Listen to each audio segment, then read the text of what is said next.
नमस्कार, आपके साथ में हूं सुखवीर। आप देख रहे हैं आपका अपना चैनल भिवानी हलचल।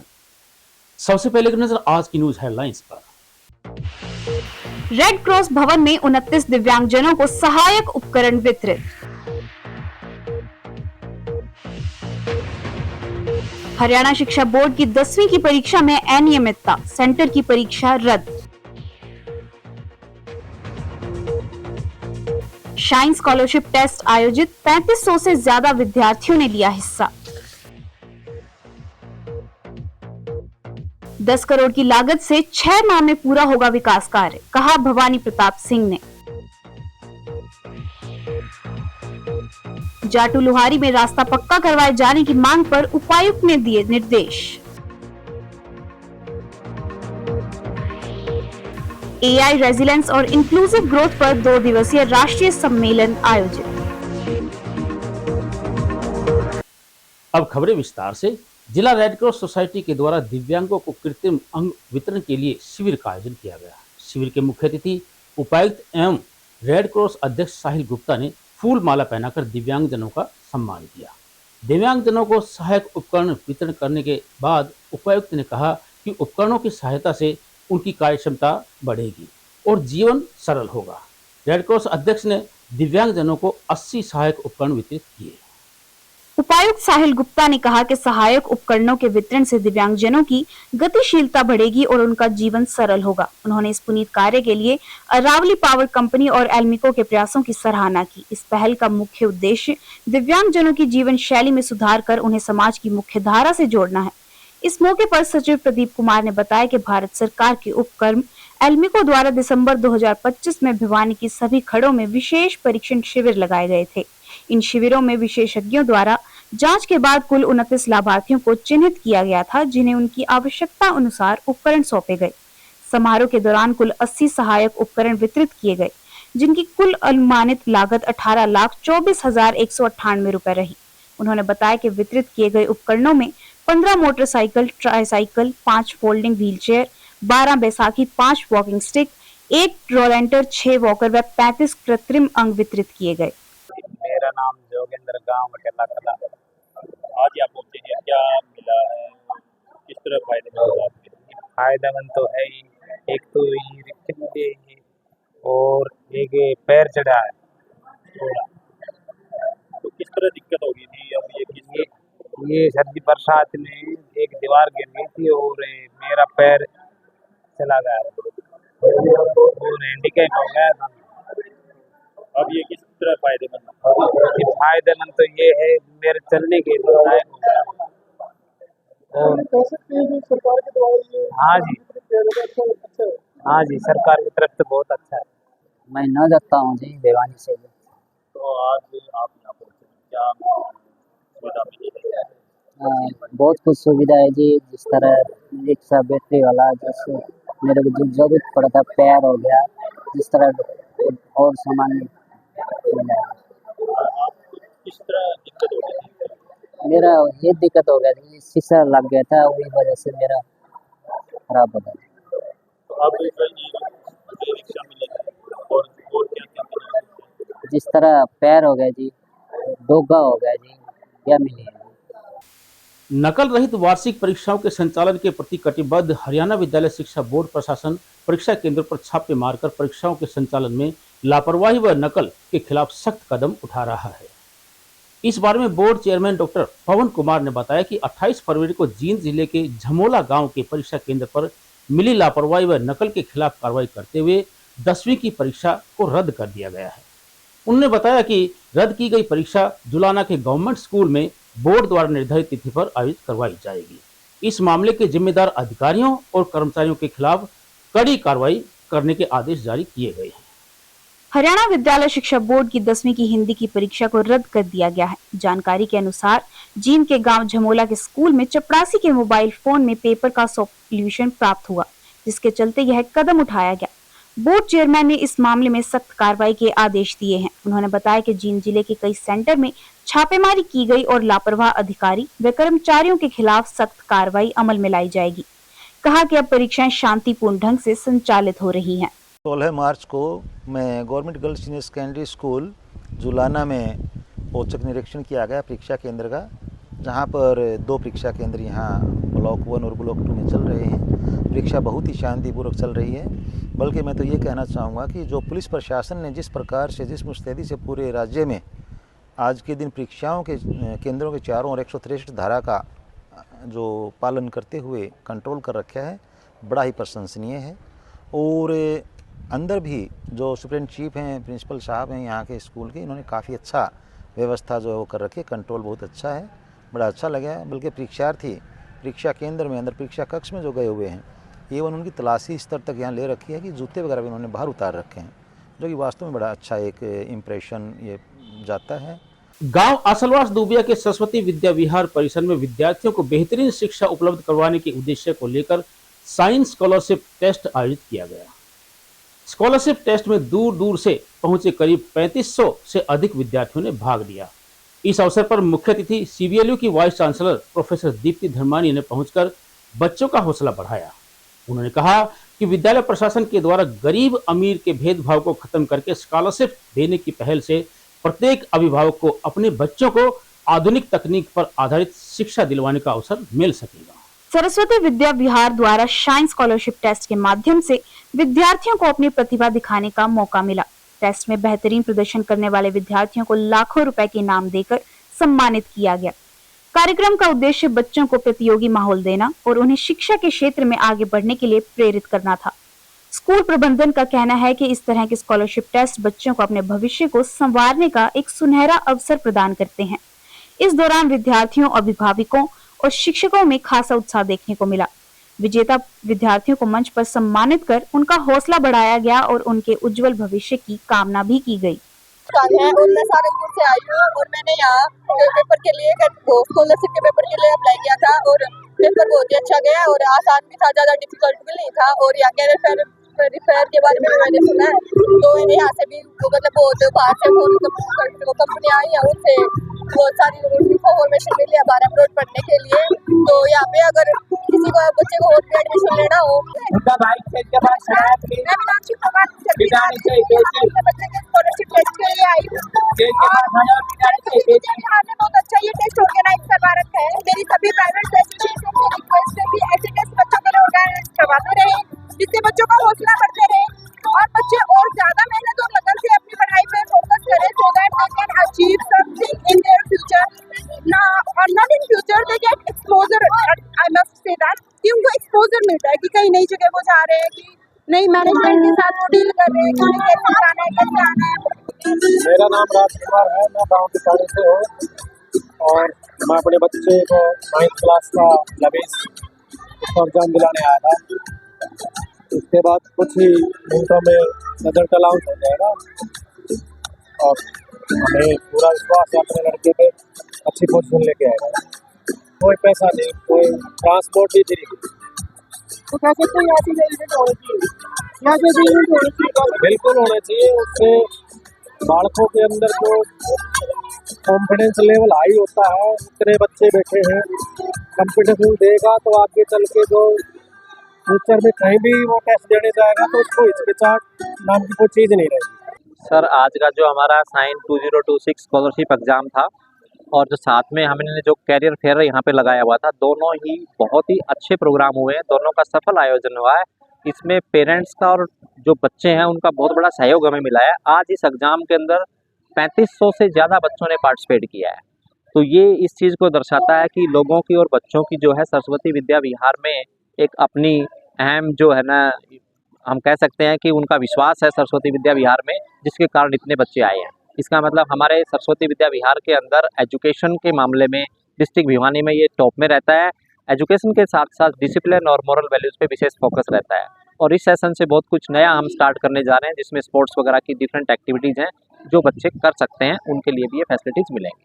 क्योंकि हम ग्रामीण परिवेश में रहते हैं तो पेरेंट्स को भी इतनी ज़्यादा जानकारी नहीं होती कि क्या क्या उसके आगे आने वाली अपॉर्चुनिटीज़ हैं, कौन कौन से फील्ड्स हैं, कहाँ कहाँ वो जा सकता है। तो आज उन पेरेंट्स ने और बच्चों ने इस करियर फेयर का भरपूर फ़ायदा उठाया है। बहुत सारे लगभग 25 यूनिवर्सिटीज़ हमारे पास यहाँ आई हुई थी, जिसमें से 10 यूनिवर्सिटीज़ इंटरनेशनल यूनिवर्सिटीज़ थी। तो पेरेंट्स ने और बच्चों ने उनके मन में जो भी डाउट्स थे रिगार्डिंग स्ट्रीम है, सब्जेक्ट है या उनका बाहर पढ़ने का है, या उनके करियर से रिलेटेड कोई भी डाउट्स थे वो सब उनके क्लियर हुए हैं। देखिए, शिक्षा का अर्थ ही संस्कार देना है।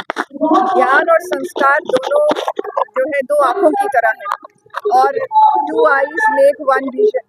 उसी तरह संस्कार और जो इस दुनियावी शिक्षा है, दुनियावी ज्ञान है, ये दोनों मिलकर ही शिक्षा का सही आधार बनते हैं।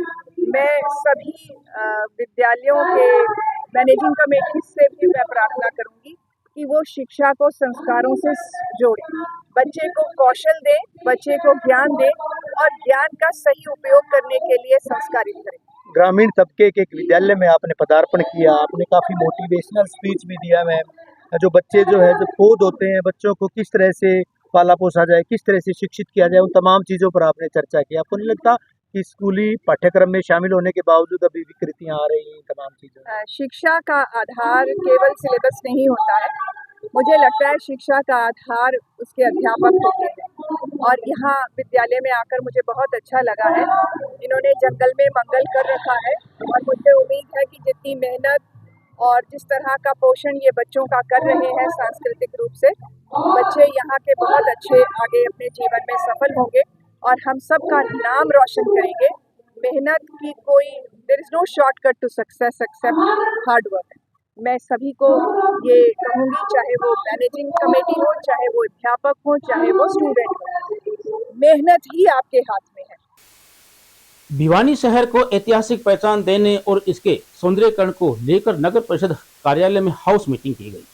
नगर परिषद चेयरपर्सन प्रतिनिधि भवानी प्रताप सिंह ने पार्षदों के साथ बैठक में शहर के विकास कार्यों और संत महात्माओं के नाम पर बनाए जाने वाले दरवाजों पर चर्चा की। उन्होंने बताया कि विकास कार्य के लिए सरकार के द्वारा बजट पास कर दिया गया है। बजट का सदुपयोग करते हुए गलियों, सड़कों व जोड़ों का सौंदर्यीकरण किया जाएगा। इसके अतिरिक्त पेंडिंग पड़े कार्यों को पूरा करके ई लाइब्रेरी भी बनाई जाएगी। लाइब्रेरी में नागरिकों के लिए पढ़ने की व्यवस्था की जाएगी। नगर परिषद के पार्षदों की बैठक नव चेयरपर्सन प्रतिनिधि भवानी प्रताप सिंह की अध्यक्षता में आयोजित हुई। शहर की सुंदरता व स्वच्छता को पंख लगाए जाने के मकसद से पड़ोसी जिलों की जोड़ने वाली 4 प्रवेश मार्गों पर स्वागत द्वार बनाए जाने का प्रस्ताव रखा गया। इन दरवाजों व स्वागत प्रवेश द्वार का मसौदा नगर परिषद के पार्षदों की मीटिंग में रखा गया है। शहर की कोई भी कॉलोनी व गली बिना नाम व संख्या के नहीं रहेगी। जल्द ही नगर परिषद सभी कॉलोनियों व गलियों की संख्या अंकित करवाकर प्लेटें लगवाने जा रही है।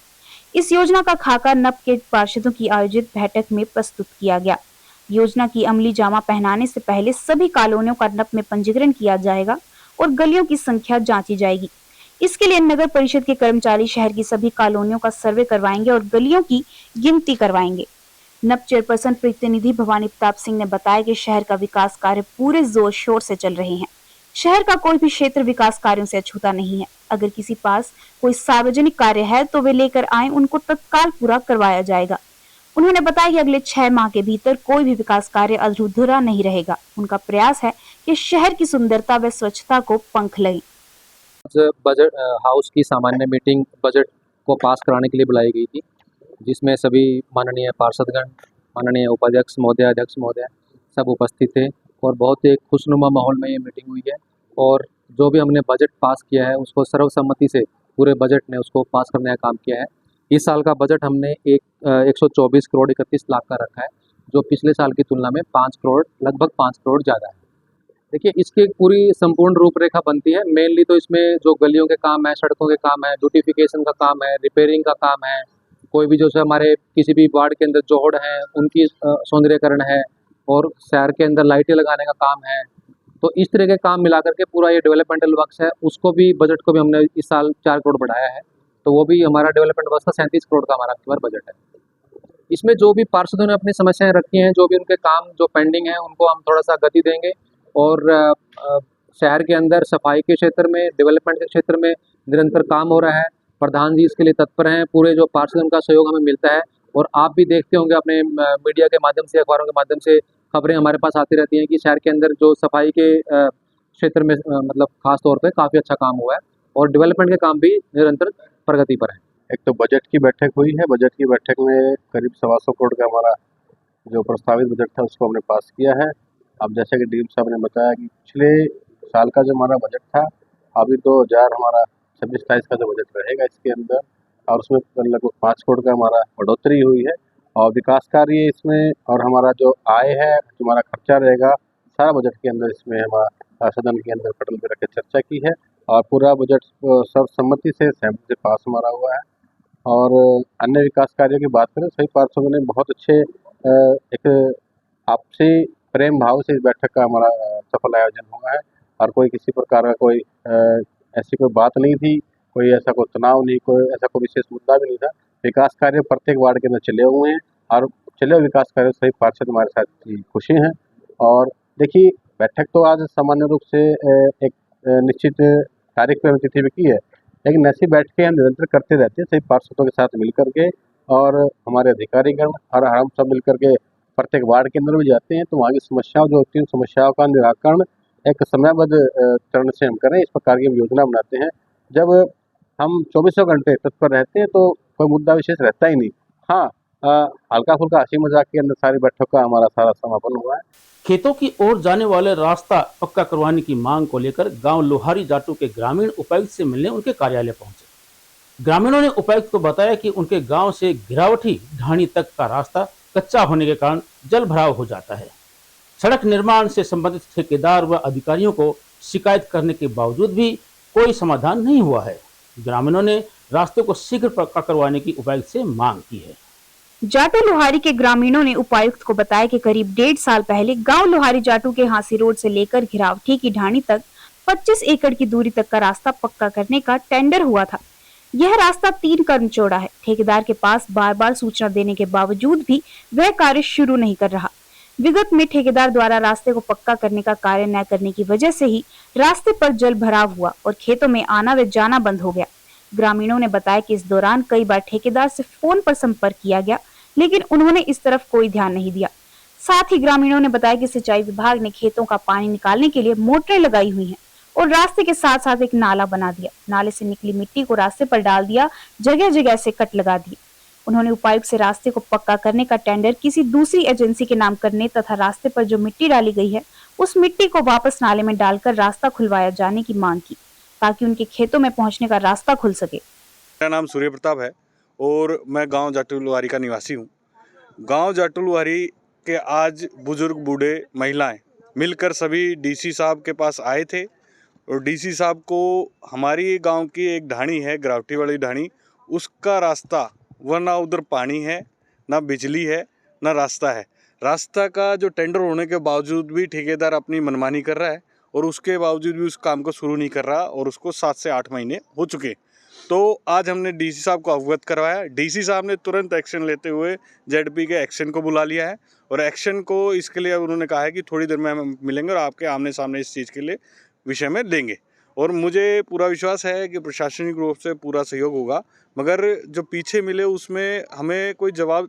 हमारा जी एक तो रास्ता दे रखा था हमने, 1 साल का लगभग पैसे आए हुए जी, और रास्ता इन्होंने पीछे ले लिया। सत्यम है कोई इसमें एजेंसी, उसने ये उसका नाम ये लिखने हुआ है, टेंडर निकला हुआ है, ये जिला परिषद है, ये उसका वो टेंडर है।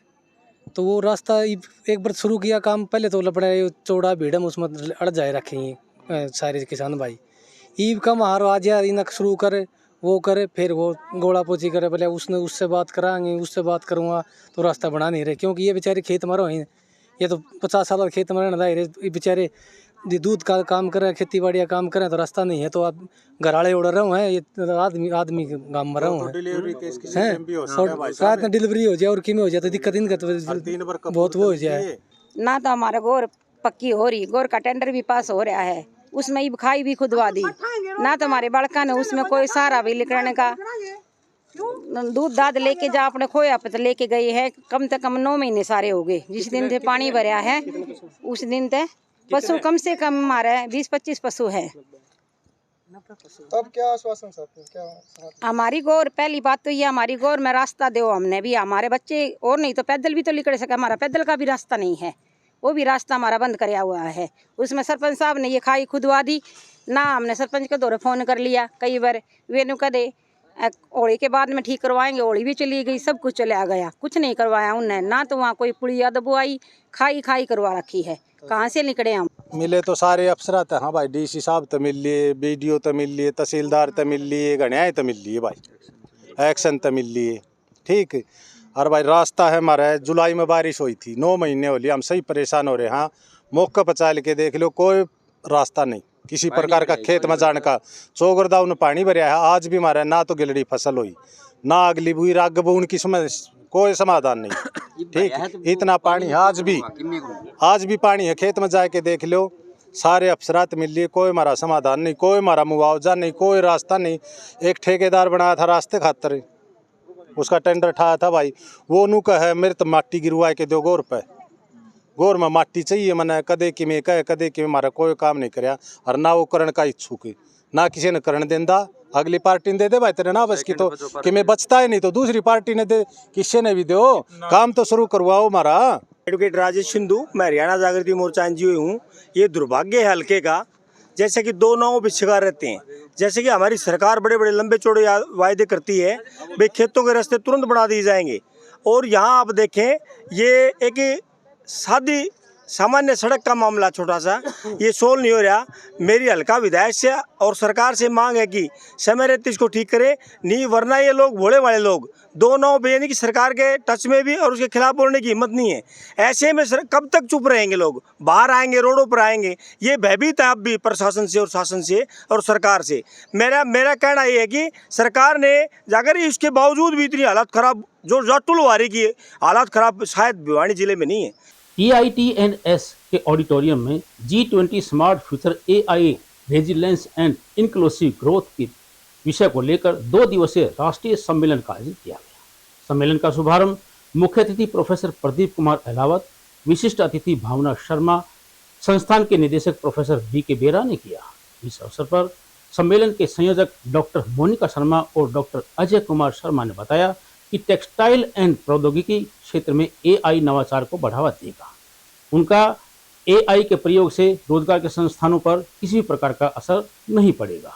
सम्मेलन में 250 से अधिक प्रतिभागियों ने भाग लिया और 60 शोधकर्ताओं ने शोध पत्र प्रस्तुत।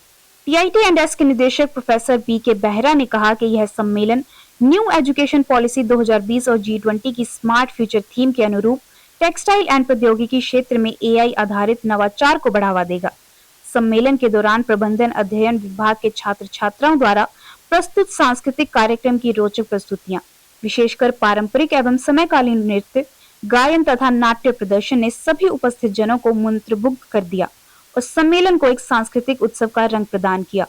सांस्कृतिक कार्यक्रम में के मेहता और शैलेंद्र जैन विशिष्ट अतिथि के रूप में मौजूद रहे। इस अवसर पर निदेशक ने कहा कि सभी के सामूहिक प्रयासों से यह सम्मेलन NEP 2020 के अनुरूप तथा G20 की स्मार्ट फ्यूचर दृष्टि के साथ टेक्सटाइल एवं प्रौद्योगिकी क्षेत्र में AI आधारित नवाचार, तन्यकता, समावेशी विकास को बढ़ावा देने की दिशा में एक महत्वपूर्ण कदम है। देश भर के शोधकर्ता, शिक्षाविद, छात्र एवं उद्योग प्रतिनिधियों ने भाग लिया।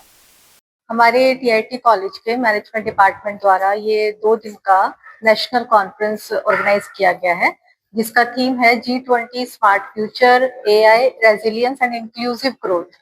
तो ये हमारा जो थीम है ये है कि कैसे AI की टेक्नोलॉजीज जो है वो और जो ह्यूमन स्किल्स हैं उनका हम आपस में इंटीग्रेशन करके अपने फ्यूचर को बेटर बना सकते हैं। तो इस कॉन्फ्रेंस में ऑलमोस्ट 250 से ज्यादा डेलीगेट्स ने पार्टिसिपेट किया है। स्टूडेंट्स भी बहुत बढ़ चढ़कर भाग ले रहे हैं और हमारे कॉन्फ्रेंस में बहुत अलग अलग जगह से स्पीकर्स इनवाइटेड हैं। डायरेक्टर IMSAR MDU से हमारे स्पीकर हैं, चीफ गेस्ट हैं। कुरुक्षेत्र यूनिवर्सिटी से प्रोफेसर तेजेंद्र जी हैं, CBLU से भावना मैडम हैं और भी बहुत सारे स्पीकर्स हमारे साथ और जुड़ेंगे जैसे जैसे हमारे सेशंस आगे चलेंगे। तो यही हमारा है कि किस तरीके से हम अपने बच्चों को आज की टेक्नोलॉजीज के बारे में अवगत करा पाए, जो बिजनेस वर्ल्ड में जिसका इम्प्लीकेशन अच्छा वो कर पाए। आज हमारे TITS कॉलेज में MBA डिपार्टमेंट में 2 दिन का जो एक कॉन्फ्रेंस चल रहा है, ये हमारा बड़ा रूटीन प्रैक्टिस है। हमारे संस्थान में साल में लगभग हर महीने कोई ना कोई इस तरह की एक्टिविटी हम लोग ऑर्गेनाइज करते हैं और हमारा पर्पस है कि जो स्टूडेंट TIT में एंट्री करते हैं वो जब यहाँ से जाएं तो वो एक परफेक्ट कॉर्पोरेट सर्विस के लायक हों, उनकी कॉम्पिटेबिलिटी बने। और हमारे बच्चे जब यहाँ से जाते हैं आफ्टर 2 and 3 years, जब उनका फीडबैक हमारे यहाँ आता है तो 100% दे विल प्रूव कि वो वाकई यहाँ से कुछ सीख करके गए हैं। वर्तमान समय में जो एआई पर जो फोकस है, पूरा विश्व एआई की तरफ अग्रसर हो रहा है। उसी के नाते हम लोग भी अपने स्टूडेंट्स को एक ब्रशिंग अपॉर्चुनिटी प्रोवाइड कराते हैं, जिससे हमारे बच्चे बोलना सीखें, एआई एप्लीकेशन सीखें, एआई में जो चैलेंजेस आ रहे हैं उन चैलेंजेस को ध्यान में रखें और जीवन में एथिक्स पर हमेशा बने रहें। श्री श्याम प्राचीन गुणगान मंडल की ओर से पुष्प वाटिका में चौथे श्री श्याम बाबा के विशाल जागरण कीर्तन का आयोजन किया गया। इस अवसर पर सूरतगढ़ और भिवानी से पहुंचे कलाकारों ने श्री श्याम बाबा के भजनों की प्रस्तुतियां देकर श्रद्धालुओं को झूमने पर मजबूर कर दिया। भजन कीर्तन के बाद श्री श्याम बाबा को प्रसाद का भोग लगाया गया और श्रद्धालुओं को इसे वितरित किया गया।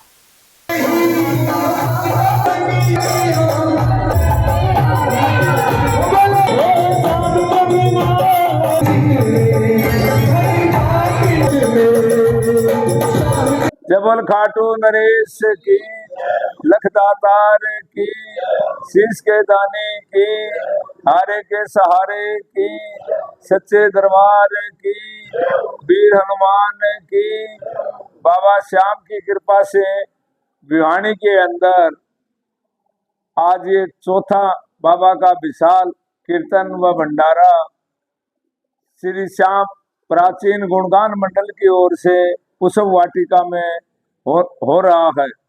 और ये बाबा की कृपा से हर साल बड़ी धूमधाम से मनाया जाता है और बाबा श्याम की कृपा से इस वर्ष भी ये महोत्सव बाबा का धूमधाम से मनाया जा रहा है।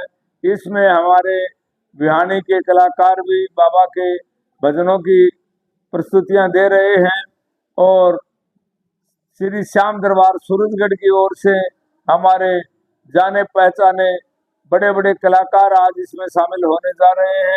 जी, मैं आपका अपना गायक दिनेश शेखावत, श्याम दरबार सूरजगढ़ से। और हर वर्ष की भांति इस बार भी श्री श्याम परिवार पुष्प वाटिका में ये चौथा वार्षिक महोत्सव मनाया जा रहा है। और यहाँ पर श्री श्याम दरबार सूरजगढ़ से हमारे गुरुजी हजारी लाल इंदौरिया जी और ओम प्रकाश इंदौरिया जी, निशानधारी, विष्णु निशानधारी, यहाँ पर हर वर्ष की तरह अब भी आए हैं और बाबा का बड़ी धूमधाम से ये उत्सव मनाया जाता है। और सूरजगढ़ वो निशान है जो कि खाटू शिखर बंद पे 12 वर्ष तक वही निशान लहराता है। लाखों करोड़ निशान जाते हैं लेकिन सूरजगढ़ की अलग पहचान है। वहाँ से जो हमारे गुरुजी हजारी लाल जी अपने हाथों से निशान अर्पित करते हैं, वो गुरुजी इस वार्षिक उत्सव में सम्मिलित होकर इस कार्य की शोभा बढ़ाते हैं। और अंत में फिर से एक नजर आज की न्यूज हेडलाइंस पर। रेड क्रॉस भवन में 29 दिव्यांगजनों को सहायक उपकरण वितरित। हरियाणा शिक्षा बोर्ड की 10वीं की परीक्षा में अनियमितता, सेंटर की परीक्षा रद्द। शाइन स्कॉलरशिप टेस्ट आयोजित, 3500 से ज्यादा विद्यार्थियों ने लिया हिस्सा। 10 करोड़ की लागत से 6 माह में पूरा होगा विकास कार्य, कहा भवानी प्रताप सिंह ने। जाटू लोहारी में रास्ता पक्का करवाए जाने की मांग पर उपायुक्त ने दिए निर्देश। एआई रेजिलेंस और इंक्लूसिव ग्रोथ पर 2 दिवसीय राष्ट्रीय सम्मेलन आयोजित। अब मुझे दीजिए इजाजत, देखते